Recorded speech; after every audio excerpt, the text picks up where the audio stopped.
Alrighty, let's get started. Thank you for joining us at our Cybersecurity ArtPrize open house. And I hope you all got your mousetrap on the way in. If you didn't get your mousetrap before you leave, some of us know what to do with them. And then we'll do the drawing, gift card drawing at the end. Yes, we're going to do that drawing, and if I forget, remind me. So ArtPrize is in this building. A couple of cool exhibits right down the stairs. 6 exhibits in this building. I kind of put a map here. If you walk right under 131, the Gerald R. Ford's here. There's an exhibit right on the river. And if you hang a left, for some of us that are local, you can see the great fish ladder, which was the only thing we had in Grand Rapids years ago. The fish ladder is right here. And then I-3 is walking distance too. It is an ArtPrize venue. So art all around us, including our Cybersecurity ArtPrize contest, which 3 young people participated in. And this one here by Zelda and Adelaide is pretty cool. They're hanging on the wall over here. And then, here's somebody inside. We will never let you in. People out, hey guys, you should read the sign. No coming in. Let us in. Let us in. Fire, fire. Place on fire. So that's the moat and the fortress. And then here, this one that's Zelda and Adelaide Minor. We've got Ritsema here with a cell phone, with a laptop computer. She's 6 years old. She's got the whole world here locked out and an I3 logo. A late entry from the Zondervans over there is a laptop with your cybersecurity tips. Make sure you walk by and see that. Because, and who put that together, Greg? Another Jill. Jill Zondervan.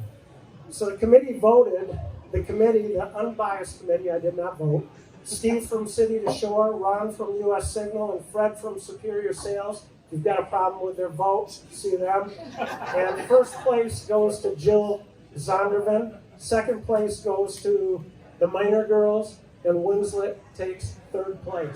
Cybersecurity.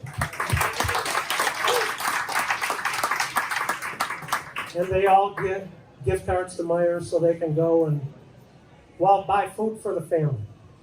All right, I'm going to turn it over to Brian Abraham, who's going to introduce our speaker. All right, thanks, Mike. We are very excited to have Jason McNew here. He has he's got 22 years experience in IT, cybersecurity, covering risk management and communications, including 12 years at the White House, communications agency, and in Camp David. Some interesting stories there. Jason was kind enough to spend some time with our tech team earlier this afternoon and give us some of the insider industry info and good stuff there. 13 years in the Air Force, 6 years communications control systems. Lots of interesting things I'm sure that you've seen and had happen there. Master's degree in cybersecurity, Penn State, including CISSP and multiple CompTIA certifications. Jason founded Stronghold Cybersecurity, which was to help get companies compliant with CMMC. And for anybody that's not familiar with that, that is a industry certification model that the government developed when they realized that all their subcontractors were where the real risk was. So we did a pretty good job securing the government, but all of our suppliers that were making those components, not so secure. So Jason spent a number of years consulting with them and really helping secure our supply chain for the defense industry. Now is the Principal Solutions Advisor for ConnectWise. ConnectWise is a company that I3 utilizes and hundreds of other companies like us utilize and supporting. Do you know how many MSPs or clients you guys support? Yeah, thousands of companies. And I3, how many end users do we support, Mike? 3,000? 100 companies, 3,000 end users. And these guys are supporting hundreds of thousands of companies like ours. So a lot of individuals supported by this. Jason and his 5 children, impressive, live near Gettysburg, Pennsylvania, in a hand-hewn log home. That's crazy. I didn't feel it first. I hope you need to get that on this old house, because that's going to be a record. Anyway, please welcome Jason. Thanks. Our first time in Grand Rapids, Michigan is really flat. Pennsylvania's kind of flat, but not as flat as this place. So anyways, kind of the key point of my background is I spent a lot of years working in buildings with no windows surrounded by barbed wire and machine guns. Really high security environments.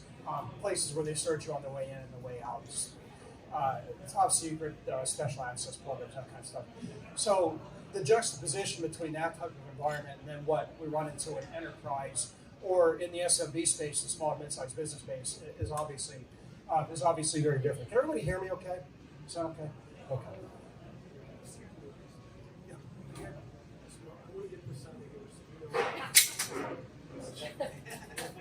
Well, I was gonna set this and then throw it.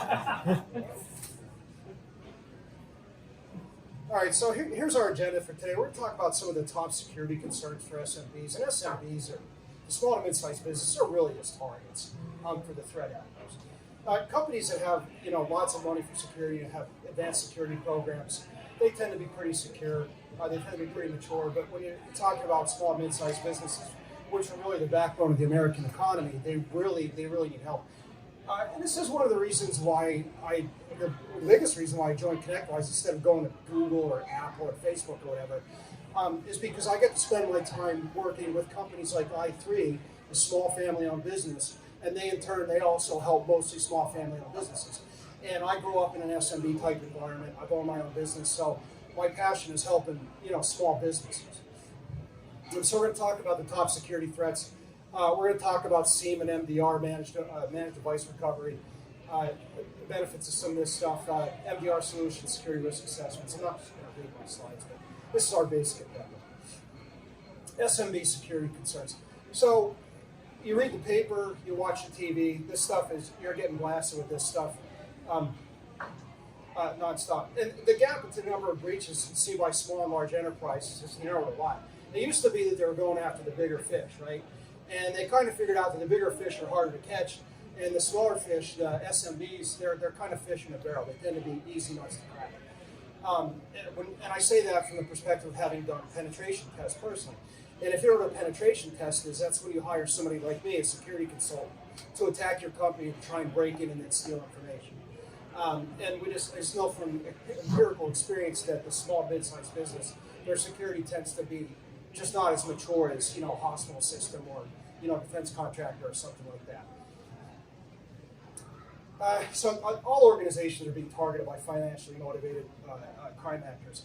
And I make this analogy all the time, and the people I've talked to at I3 have heard me say it 3 times already today, and it's especially germane because there's a hurricane hitting Florida right now. But your business information system, your network, I would equate it to a house on the coast of Florida, right? It's going to get hit. It might not be this year, it might not be next year, it might be 5 years from now, but it's only a matter of time until the storm comes in. And if you were to build a house on the coast of Florida, what would you do? You would have plywood, you would have your evacuation plans, you would have water, candles, some food, all that stuff.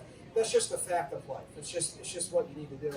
And the same is true of an information system. If you're operating an information system, there's going to be some type of an adverse event at some point in time, and you need to be ready for that.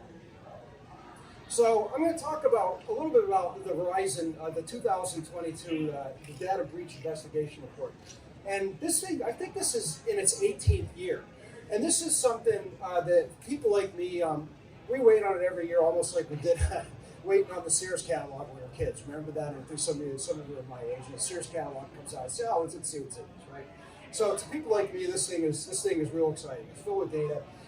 And they have a team of people here that puts all of this together. I really wish the screen was bigger. I'm not getting any younger. I can't see this thing. So there's 4 main ways. it's still difficult to get through technology, and I say that from having done penetration testing, vulnerability scanning, run exploits and stuff like that. Most of the time we do penetration testing, what we find is that the perimeter, the technology perimeter, the firewalls and the servers, they tend to be reasonably well hardened. And we can't always get a toehold in those things. We can't always compromise them. Sometimes we can. And when we can't compromise the technology, the next thing we do is we start targeting the people. And you can always count on people to do something stupid that benefits a bad hacker. In our case, thankfully, it's a white hat hacker. You're a good guy hacker, not a bad guy hacker. And there's a bunch of different ways to do this. Credential theft, phishing. Everybody knows what phishing is these days. Phishing. The reason why phishing is still rampant is because it works. Phishing works the same way when you get direct response mail, right? What do? Most of you throw it away, right? But the reason why they still do that is because they know from math, if I send out 10,000 of these things, that 30 people are going to respond to it. And that out of those 30 people, maybe 10 of them might be qualified leads or something like that. It's because the math works, period. And phishing is exactly the same way. If I create a phishing email and it's decent enough and I have a good enough list and I send it out to 10,000 people, I guarantee you I'm going to get enough people to click on it and I'm going to get into a couple computers that way. It's just a guarantee, and that's why this keeps happening. And it's going to continue to happen for the foreseeable future as long as we have humans operating computers.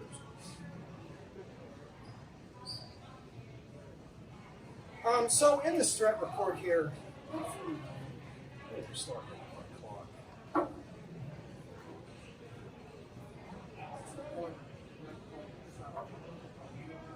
Okay. I lost track of my time already. I tend to ramble a lot. There's too much stuff here, right? So I'm going to go over a couple of the concepts in these DBIR reports here. Now, an asset is anything that has value in a company. And as far as cybersecurity is concerned, this is mainly going to be data, right? In small businesses, a lot of people already work, nobody wants my data. Well, that's not true. You want your data. And if you want your data, then that means that somebody can hold it ransom and then you're going to pay money for it. So if your data is valuable to you, which it is, otherwise you wouldn't have it, then it can be used against you. And that's basically what their motivation is. A threat is anything that has the potential to damage an asset. And that could be humans, that could be weather, that could be malicious logic, it could be mistakes. Threat actors are persons or organizations, and there's tons of them worldwide. Years ago, the old thing about some kids sitting in their basement, wearing a hoodie, and that's all baloney. None of that stuff is true. A lot of these organizations that are targeting you, they kind of look and act and operate and feel sort of like an MSP, like i3. These really function like actual businesses, right? They have managers, they have engineers, they have lists of targets, they have financial goals, they have all this stuff. It's just that what they're doing is illegal. Illegal here, not illegal where they are, right? So just for example, we pick on Russia, they're on the news a lot, but just for example, like Russia, for example, in their laws, it's illegal to hack within Russia's borders, but it is not illegal to hack outside of Russia's borders. So if you have a business and you're hacking it, they don't care. They're not going to do anything unless you manage to piss off the FBI enough to get them to cooperate with the Russians. And that stuff is kind of rare. And they do that on purpose. Yeah. I'm curious, what percentage of U.S. cyber attacks did you say originate offshore? Most. I don't have a hard number, but it's going to be most, and it's for that reason. And even if they do originate onshore, when I do penetration testing, I'm going to VPN to Europe and then VPN to Asia and then VPN back. You know what I mean? So a lot of times it's difficult to trace where it comes anyway. You know what I mean? So until you get some real investigation involved with that, the forensics are really difficult. But most of the really heavy duty stuff is coming from overseas, either from people who are trying to make money, or they're trying to steal information, or industrial espionage, or I would say at least 2/3, maybe more. Okay. I don't have a hard number on that off the top of my head, though. A vulnerability is an opening or a weakness in a system, and there's lots of them. When we do penetration testing, the first thing we're going to do is use a vulnerability scanner like Nessus or OpenVAS or something like that. We're going to scan everything you have, and then see if you're missing any patches. And if you're missing any patches, then we're going to attack. An exploit is a payload. So once I find a vulnerability, then I can use an exploit of some type to exploit that vulnerability. For example, that's exactly what Stuxnet is. Stuxnet was an exploit. That was a weaponized exploit.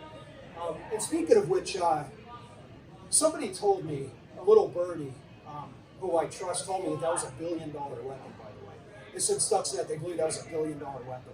Imagine that. $1 billion piece of malicious logic. This is serious business, this stuff. Ransomware as a service, I think everybody knows what that is anymore. Boy, how cynical is that?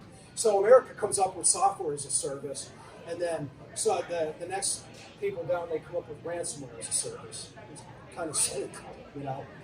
Does everybody know what ransomware as a service is? Can I see a show of hands? Anybody not know what it is? Okay, yeah, you could buy a kit and then make money by exploiting people. These slides are going to be available at the end of this. You could write down my email address and ask me for a copy of these slides. I'm not going to read all of this stuff. I'm going to talk through some of these points. But these are, back to your question, these are some of the top groups that are running some of these exploits right now, the top 5 groups. And then on the right here, we have what's called TTPs, which is tactics, techniques, and procedures. And this is one of the ways that we can fingerprint these actors, right? Because when we go back and we do forensics and we look at the attack, we look, we start at the attack point and then we work our way backward and see exactly what they did. What did they compromise first? Where did they get a toehold? How did they move laterally through the network? What did they do? Credential harvesting. Did they erase logs? So it's sort of like looking at a murder scene, right?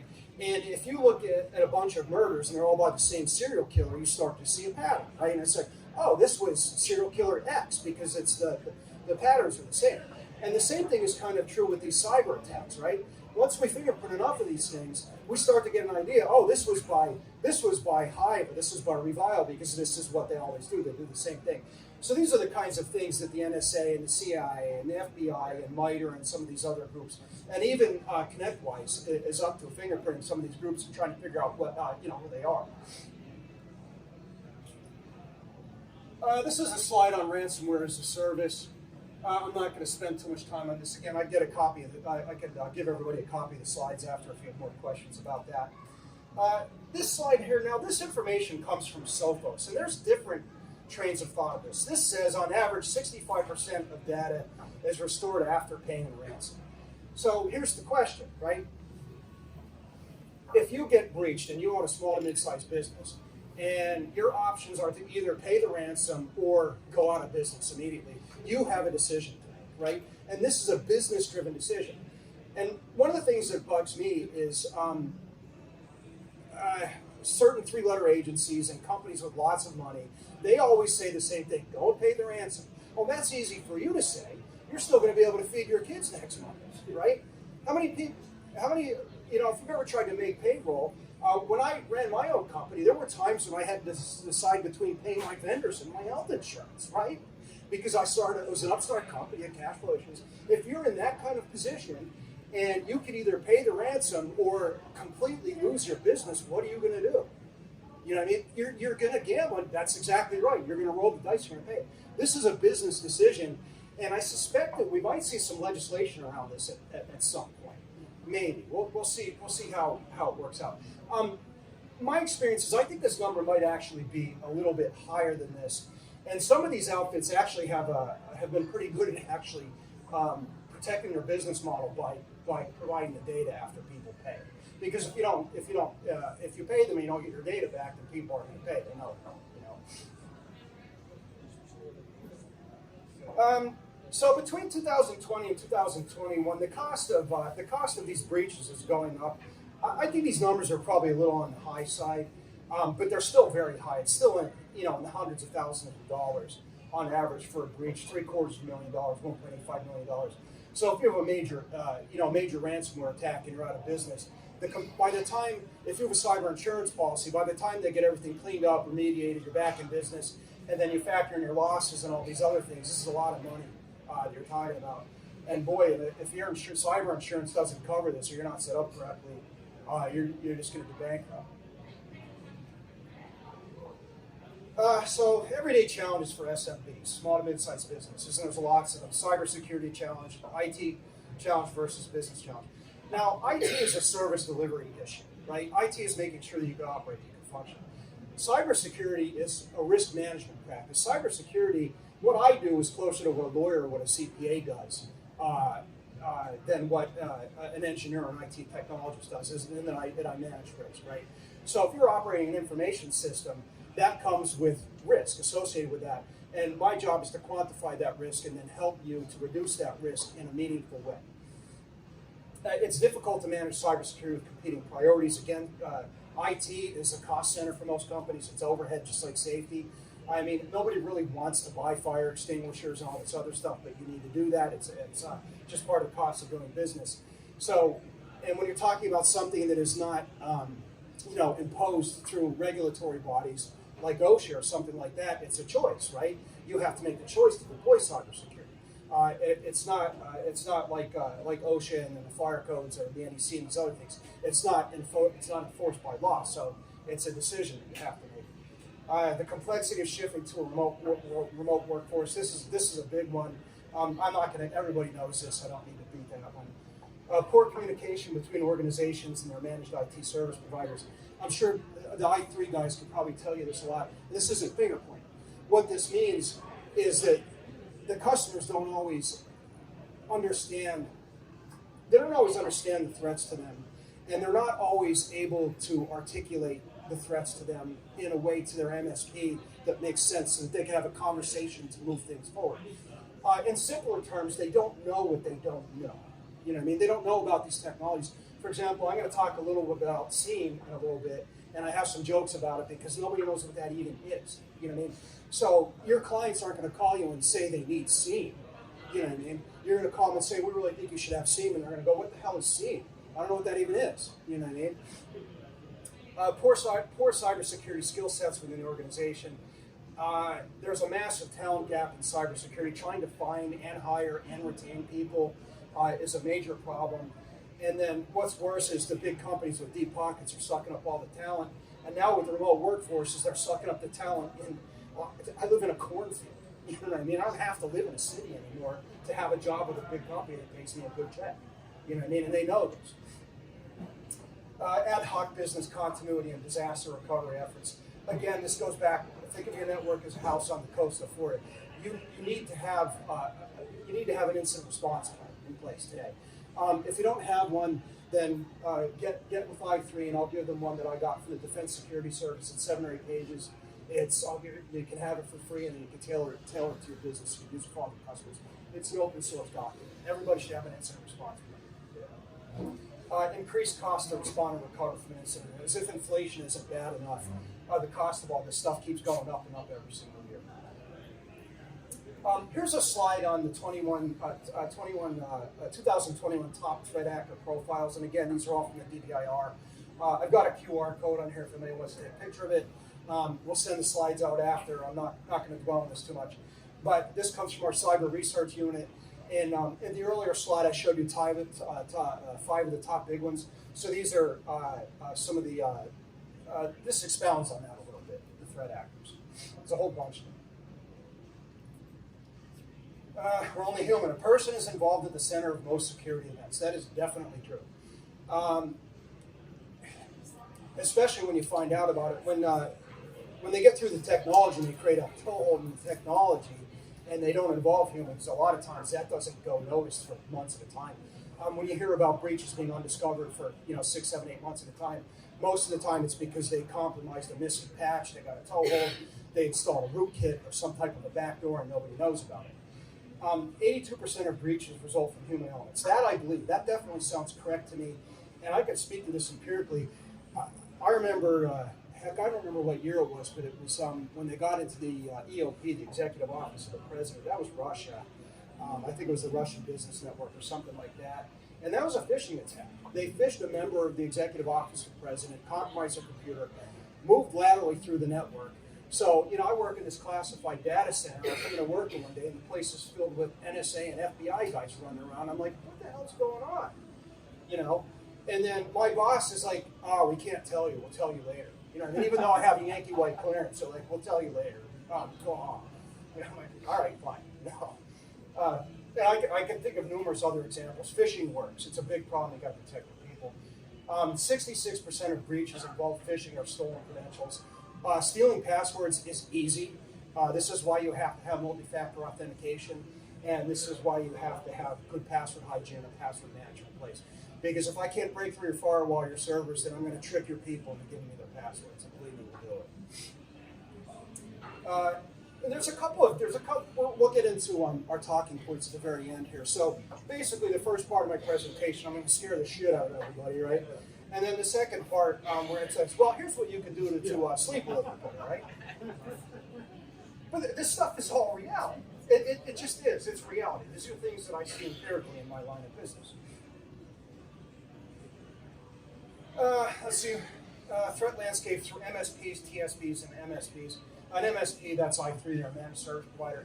And they have a lot of the same challenges that the SMBs do, the small to mid-sized businesses do. And what's worse is that these threat actors, especially advanced persistent threats, North Korea, China, Russia, even our allies in some cases, they've basically figured out that MSPs are the gateway to these clients that have information they want, and they're attacking them. They're hitting them head on. They're on the front lines these days, and their job is getting harder and harder. Trying to protect them, it's not easy. There's been big increases on a year-over-year basis on these ransomware breaches. The numbers speak for themselves. I'm not going to read this, but I think you kind of all get the point. This problem is not getting better. Right now, it's getting worse, and the reason it's getting worse is simply because these people are trying to make a living. Most of them, they're frankly trying to make a living, and a lot of the low-level engineers that are involved with this, somebody that's sitting there writing an exploit, that's literally a guy that's trying to put food on the table, and you can only fault them for that so much. You know what I mean? Not that I'm trying to make light of it or any of that, but that's just the reality. Some other considerations to consider.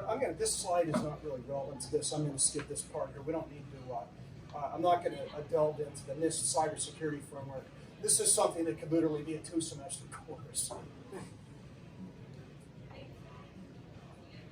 Okay, and this is something that I3 asked me for. They wanted me to tell some stories about my time in Camp David and Waukee, because when you work in an environment like that, you see lots of crazy stuff over the years.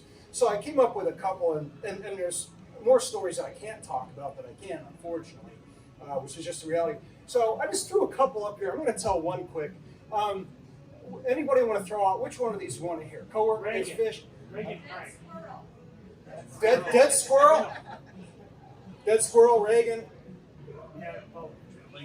Okay. Now, the Reagan story, now this is one, I've heard that this is true and I've heard this is untrue, right? Not all stories are true, but even if it's not true, it's still funny and it's still believable. But anyways, you have the beast, which is the lemon, right? And then you have the road runner, which is a skiff, right? A secure compartment and information facility that drives behind it. That's the Suburban that has all the antennas on it, right? With the big giant wheels and all that.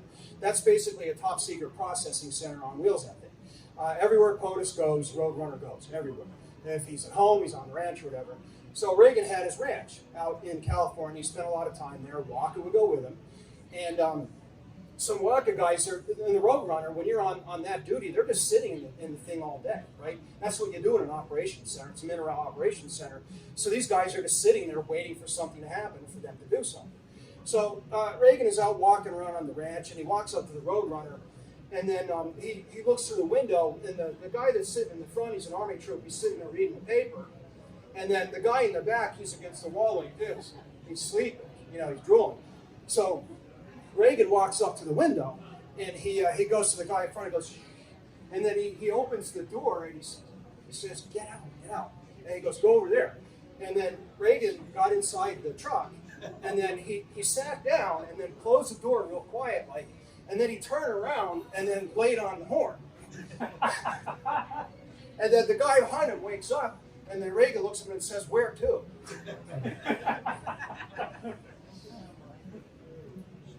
That sounds very much like Ronald Reagan. That's a very believable story. He was a very funny man. And whether you like Reagan or not, and everybody that I've talked to about him spoke very favorable of his personality and they did say that if you had work to do, like you were busy and you had stuff to get done, don't start a conversation with President Reagan. Don't look at him. Don't say anything, because he will come up and shake your hand and say, where are you from, and what branch you're in, and tell me about your family, and talk your ear off. I got a job to do. You can't just walk away from the president. That's true. Yeah. We're going to take a couple minutes to talk about SIEM and MDR. Does anybody in here know what SIEM is? Show of hands. No? Nobody? Security information among? Good. You should. I'm joking. We'll get into that. So what is a SIEM? SIEM is security information event management. I'm not going to spend too much time on that. I'm going to blow through my slides on it real quick. Why do I need it? Auditing and compliance requirements. Insurance companies are starting to require this more and more, cybersecurity insurance companies. And then if you fall under any kind of compliance requirements like HIPAA, PCI, NIST, ISO, those sorts of things, oftentimes they're going to require SIEM. And I'll get into that quickly in a minute here. So this is a joke slide. The problem with SIEM, again, engineers love it. Engineers know what SIEM is. They're going to talk. SIEM is a critical protective technology. The person that pays for it says, what does this shit even do? It's just a blinky box light. It doesn't do anything for me. The users don't care because it doesn't do anything for them.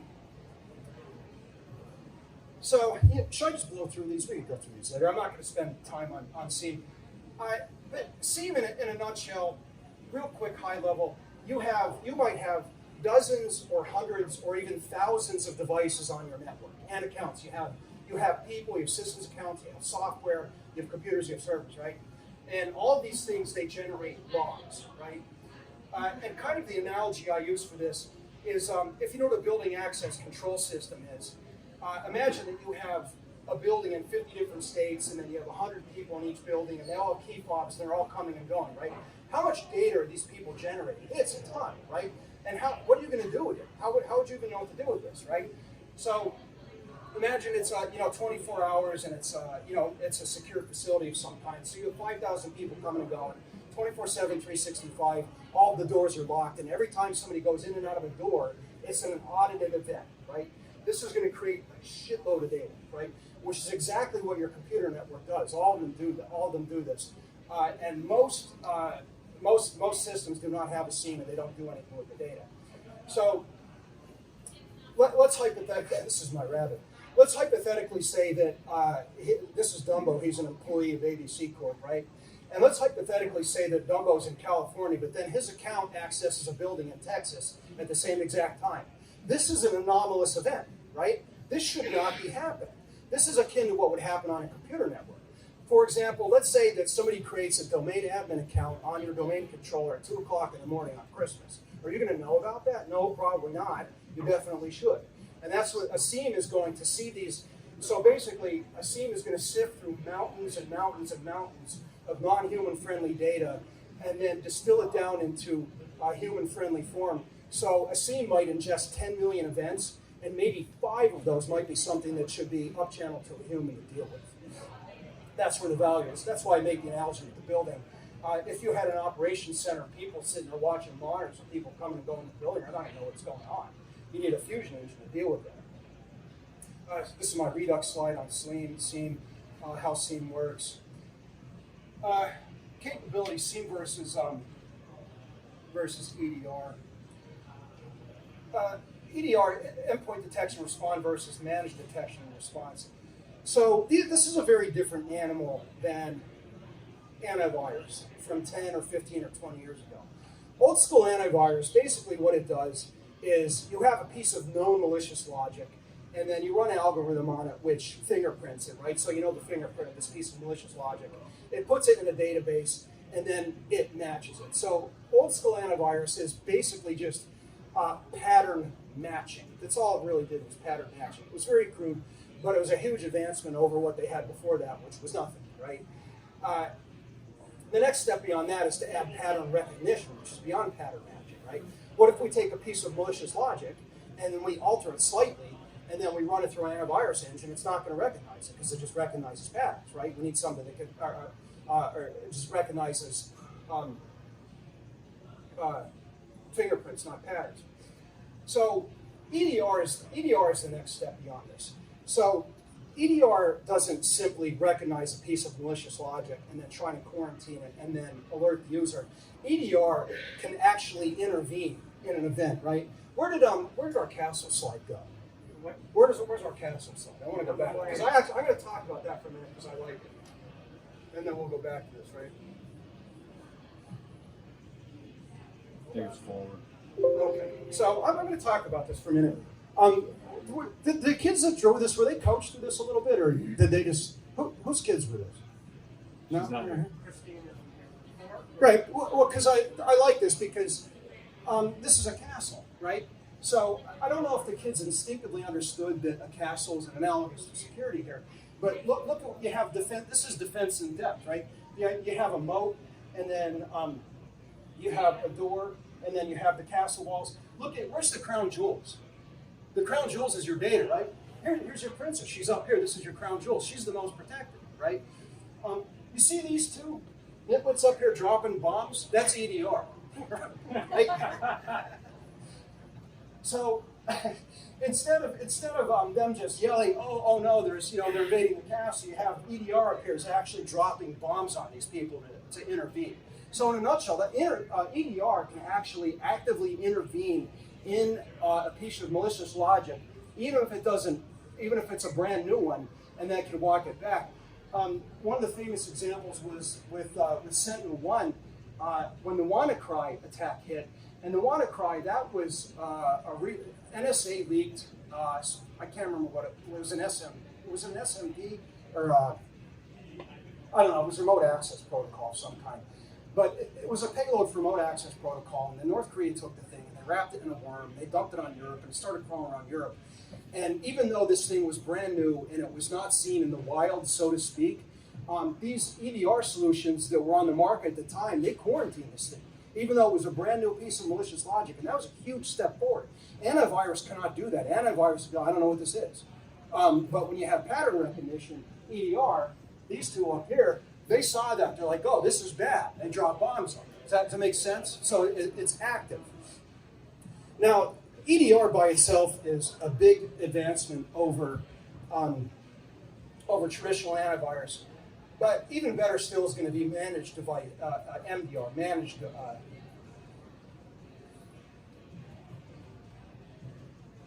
I'm trying to find where I was again. Managed detection and response. And now, managed detection and response involves humans, and it's obviously more money, right? Now, the analogy I would make here is, does everybody know what NORAD is, right? North American Air Defense. I don't remember what the acronym stands for. It has humans in it, right? Would you want NORAD without humans in it? So MDR is great. It's much better than antivirus, but it's NORAD without any humans in it. It's still better than antivirus, but EDR is NORAD with humans in it, right? Because in NORAD, you have a human, they're watching screens, and they see something like, well, that's not good. You know what I mean? And then you have a human that could actually take an action on this to actually do something about it. And that's where our SOC comes in, our Security Operations Center. We have ConnectWise 160 people globally, 24/7, 365, that are babysitting this MDR all the time. And you get this MDR through I3. So you have this team, this 24/7, 365. So if you have a piece of malicious logic that gets embedded in your machine, not only could they catch it, quarantine it, walk back the damage, we could do all this with a person. A person can do this. And if need be, if they can't fix it right away, what they're going to do is they're going to disconnect that machine from the network, and then they're going to call them and say, hey, you need to go deal with this.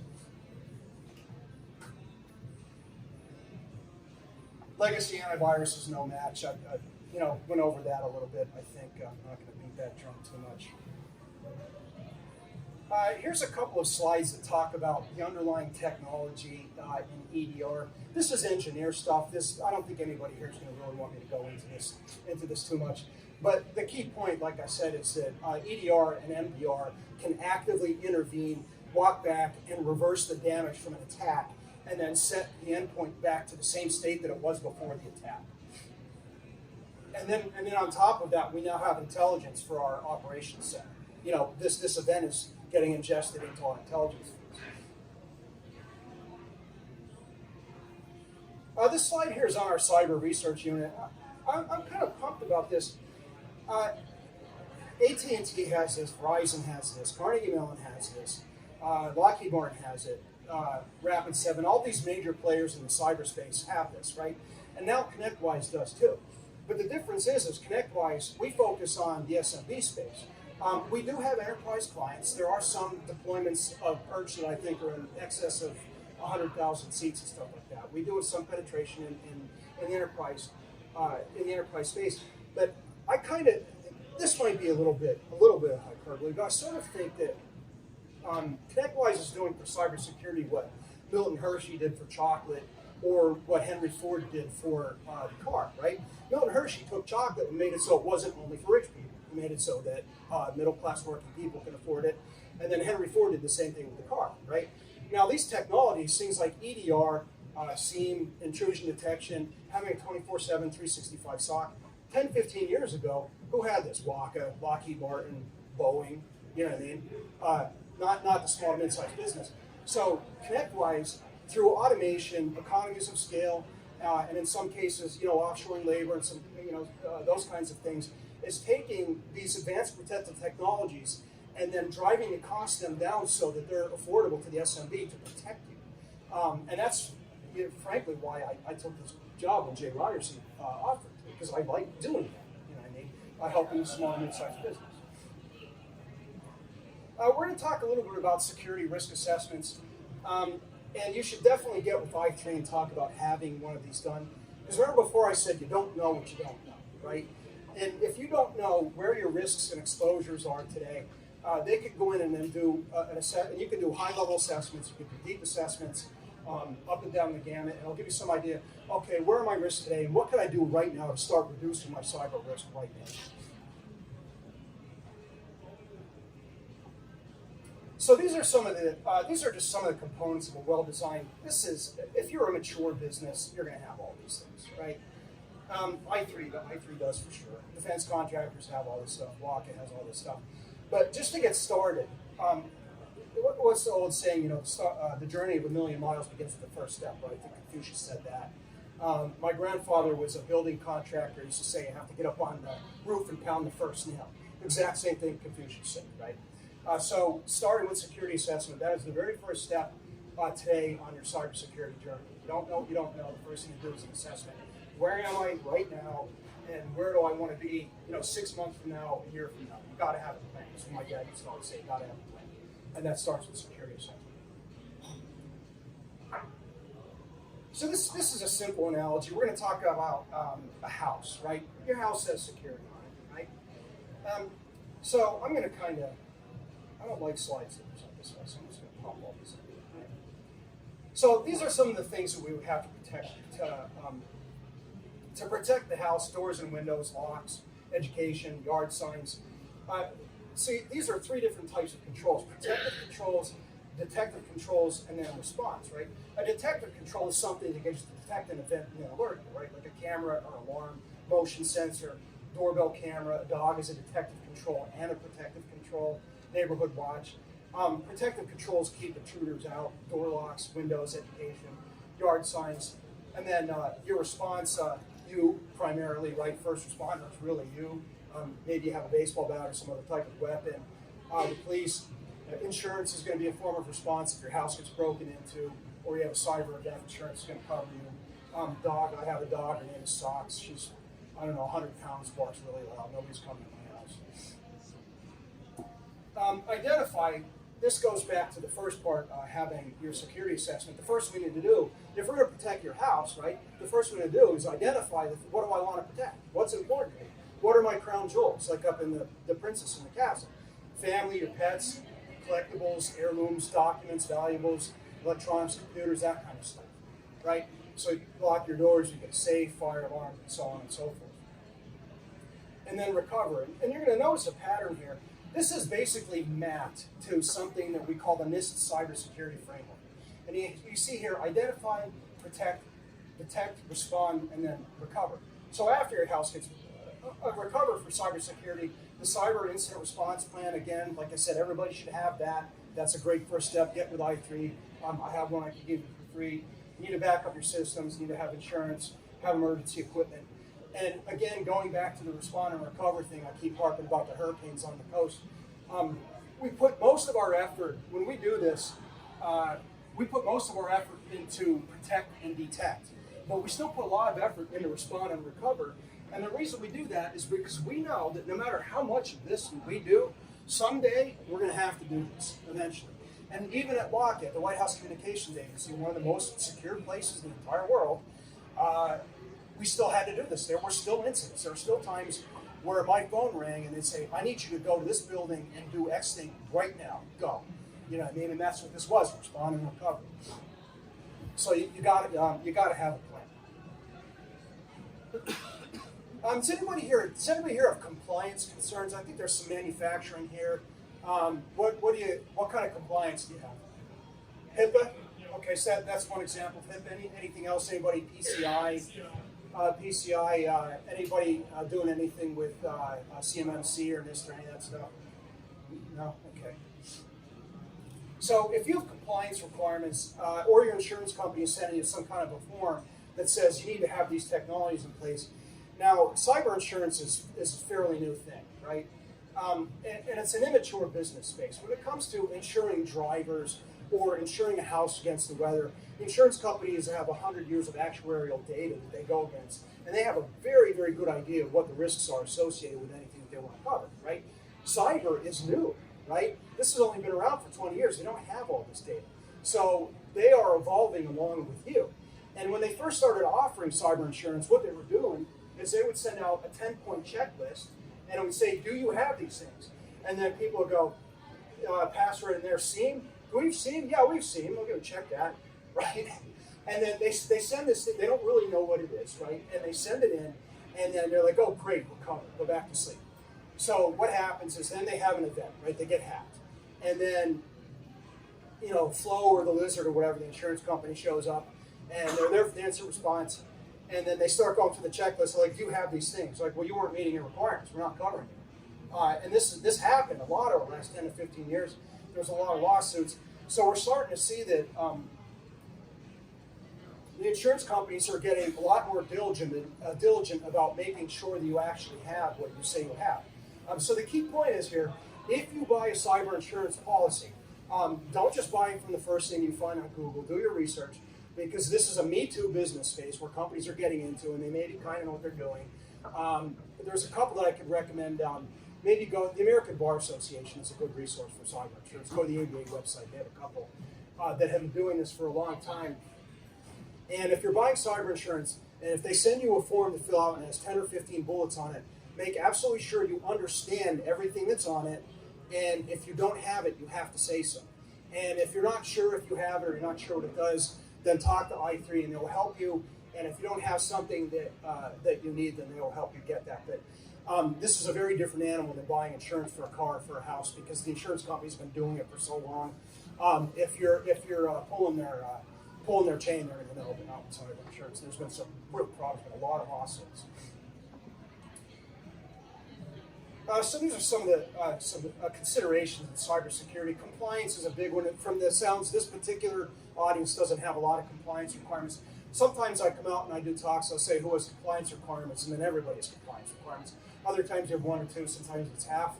This room's a little bit light, but if you have any of these compliance requirements or run across them, CMMC, HIPAA, ITAR, that's Arms Export Control, SOX, oh, that's a good one. That came out of Enron. Everybody remember that?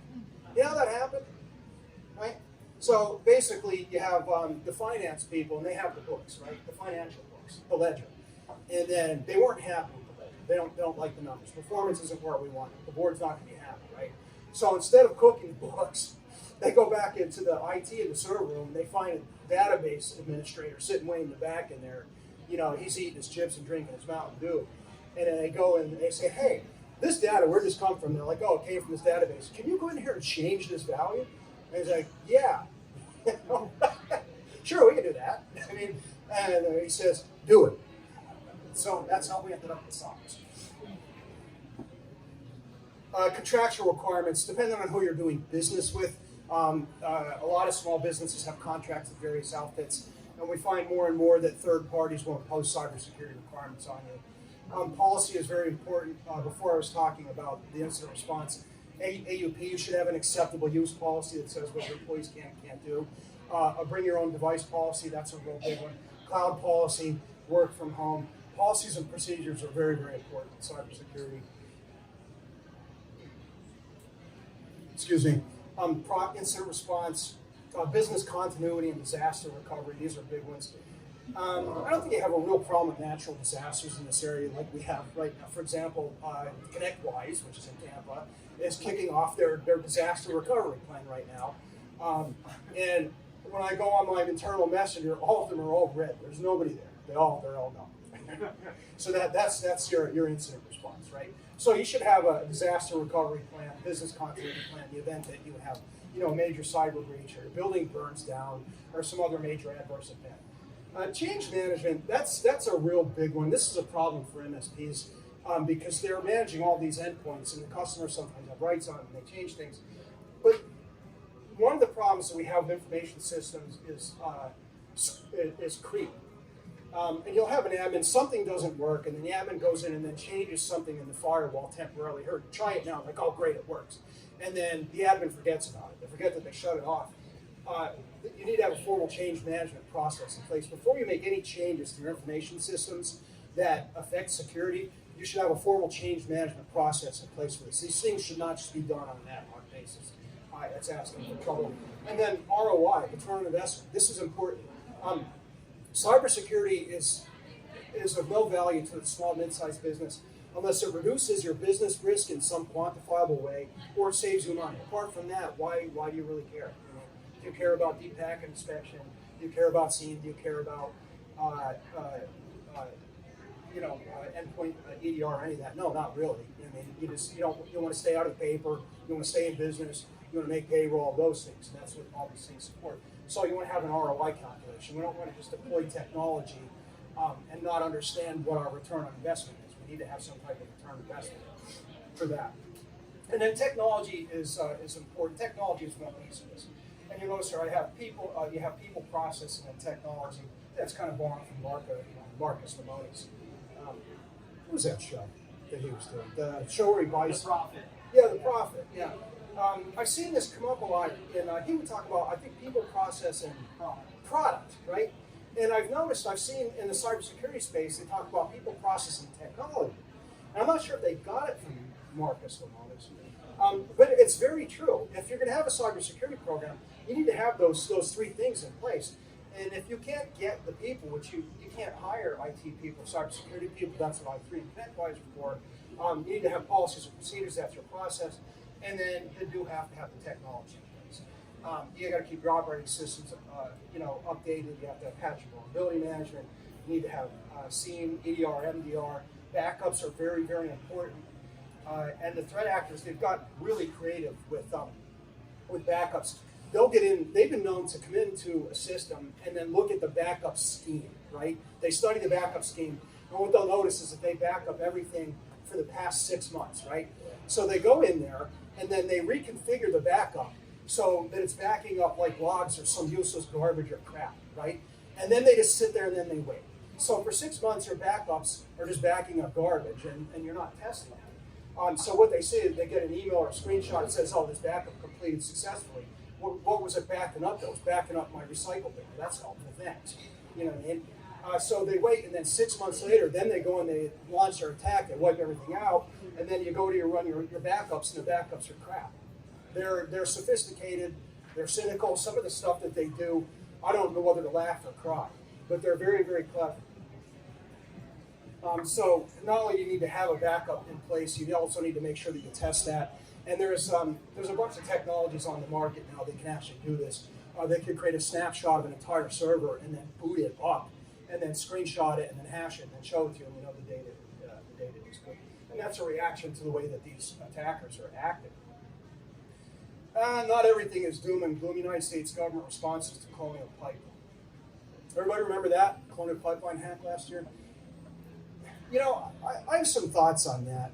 Now, one of the things I learned from working in the classified realm for so long is what happens and then what the public learns are not always the same thing. And I can think of a couple of examples of things that I saw being reported on TV that I knew to be empirically untrue. I'm like, that's not true. You know what I mean? So the Colonial Pipeline attack, the story there is that it was a ransomware attack, and there's a couple of different ways to attack these types of systems. Critical infrastructure, you can attack the market systems, the distribution, the SCADA, those kinds of things. In this particular case, the attack was actually just on the market system. So they attacked their ability to buy and sell energy, not their ability. They didn't attack the pipeline itself, they attacked the sales systems, right? And then as a precaution, they shut everything down. Now, the attack came from Russia, and some of the people that I've talked to from the old days, they told me that they suspect there may have been a geopolitical angle to this thing. It's whenever you have an incoming administration, there's always a little bit of test going on, right? I suspect this one might have been a shot across the bow of an incoming POTUS. Remember when George Bush took office and they captured the P-3 Orion off the coast of the Holland Islands? Everybody remember that? That was right after George Bush came into office. We have these Navy P-3 airplanes. They're sub-hunters, right? It's a long airplane that has like a bee stinger on the back of it. And then it hunts subs, and this thing was flying near one of the islands in China, and they went up there with a Chinese fighter, and they literally pretty much banged into this thing. Like they were like wingtip to wingtip with it. And then the pilot was pointing, and they made them put this airplane down. And then they locked the airplane, and they're destroying everything, and then they detained the crew and all that stuff. But this Colonial Pipeline, this is my opinion, by the way. Don't anybody print any of this. But I think that this one I think there might be more to this one than what the public knows, is my point. So I3, we have a couple of action items for all of you. Since I've spent the last 45 minutes telling you crazy stories and scaring the shit out of everybody, we've got a couple of different things. I talked about EDR, endpoint detection and response. This is really important. Traditional antivirus is not good enough. And I know this from penetration testing. I am not personally an expert at circumventing antivirus, but I know several people that are, and they will tell me that if you have regular old school AV, they have all kinds of ways to get around it these days. It's just simply not good enough. So the old days, we would set up automated, we'd sell our patching automated, we would have antivirus, and then have a firewall. That's the 90s security model. It doesn't work anymore. We need to move beyond that, endpoint detection and response, and then better yet, managed endpoint detection and response. So EDR is the next evolution, the next generation of antivirus could walk back and attack. MDR is EDR plus a human actor that could actually take an action. So if your servers, remember your crown jewels, your princess up there, right? What's that? Your server where your data is. Maybe it's your domain controller. It's your database controller. If you're in manufacturing, it might be enterprise ERP, enterprise resource plan, right? Those things, your crown jewels, they should have MDR, they should have SIEM, they should have multi-factor authentication, all these other things. So do a crown jewels analysis, think about what's the most important thing for me, and then you want to deploy the appropriate technologies. This is how you calculate your ROI, right? Now places like WHCA, we would take all this technology and put it on everything because we had tons of money, your money, by the way, right? A small, mid-sized business doesn't have that, right? We have to make a decision. We have to decide what it is that we want to protect and how much money we are willing to spend in order to protect that. And then we want to express all that in terms of return on investment. And if it doesn't make business sense or financial sense, then we're not going to do it. That's what risk management means. Risk management is not just, I'm going to install every single technology on everything and tighten everything down. It means applying the right controls in the right places.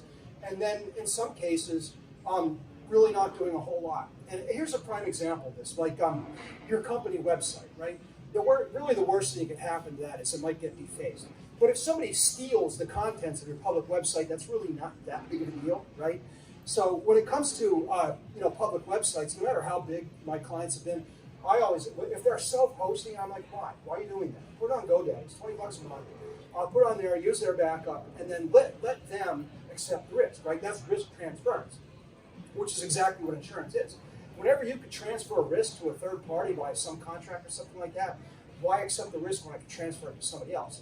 But this is an example of something, our website, where our risk tolerance is just going to be a little bit higher than it is for our data, our proprietary data. Does that make sense?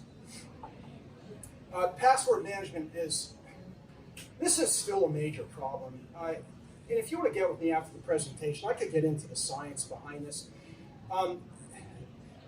my guidance on this, the way that I like to do passwords, is I come up with ridiculous phrases. Things like, I had my kids come up with a bunch of them for examples the one day, right? And there are things like pumpkin poop pies with flies, that kind of stuff, right? And the reason I recommend that is because that password, nobody has ever said that. Nobody's ever going to say that. It's not in a movie, it's not in a song, it's not in anything, right? There are databases already that have literally billions and billions and billions of pre-cracked passwords, right? So just to give you a quick technical geekery thing, let's take the phrase, the quick brown fox jumps over the lazy dog. Sounds like a secure password, doesn't it, right? Is it? And who thinks that's secure? It's got a lot of stuff in it, right?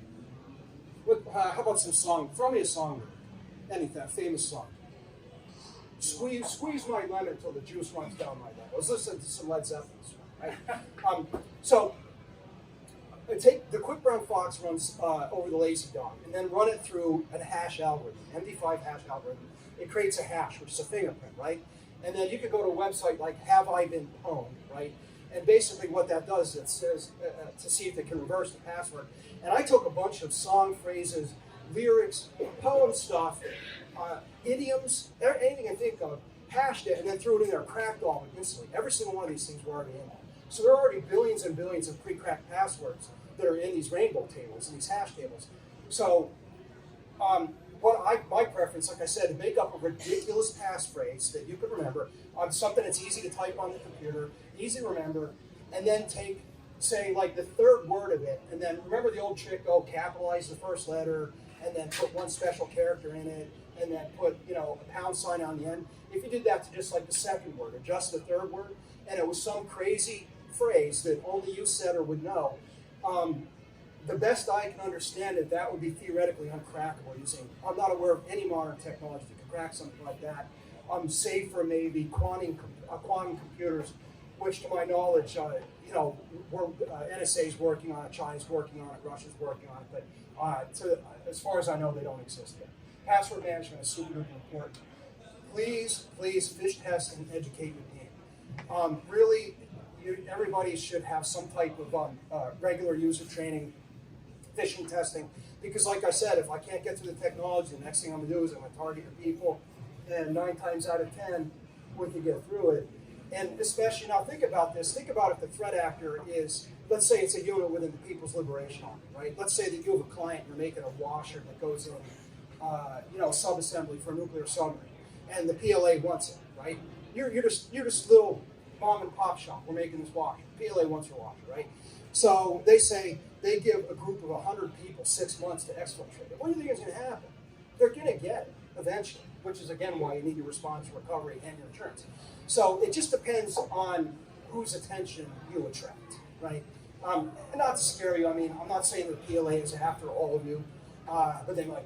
You just never know what you have that foreign government's going to want. So anyways, definitely fish test and educate your team. i3 has all kinds of ways to do this.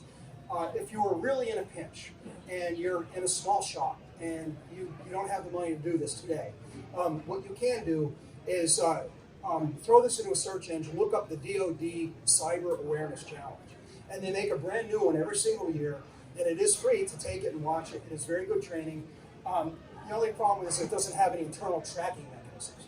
So you'll have to email everybody and say, take this and then print it out and tell me it's complete, right? Whereas with Know Before, Breach Secure Now, and some of these other ones, you can have 100 people and it'll show you a dashboard. And you're like, Mike, you're a dirtbag. You didn't do your training. If you don't do your training by tomorrow, we're going to fire you. So do your training.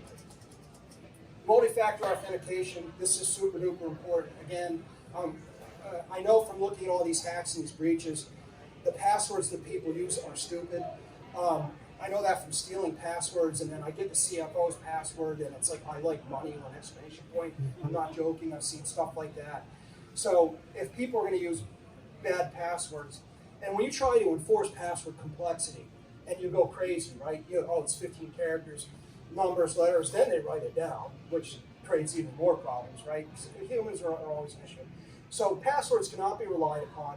They're easy to steal, and for that reason, MFA, if there's one thing that all of you can do for today to make one big leap forward towards reducing your risk, get MFA, start training your people, that's really important.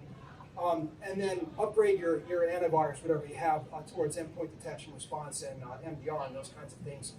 Password management is very affordable. Is anybody here using a password manager? Anybody using KeyPass or LastPass or any of that stuff?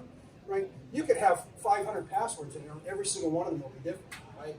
And then, and none of these technologies are perfect, you know. And the main password, that's your crown jewels right there, that thing, right? That's your princess up in the tower. So what I was telling you before about the really long, ridiculous, complex passphrases, I use something like that to protect my password manager. And then the passwords inside, they don't, that way I only have to have one human-friendly password, and the rest of them are literally just random ASCII, 25 characters, random ASCII is fine.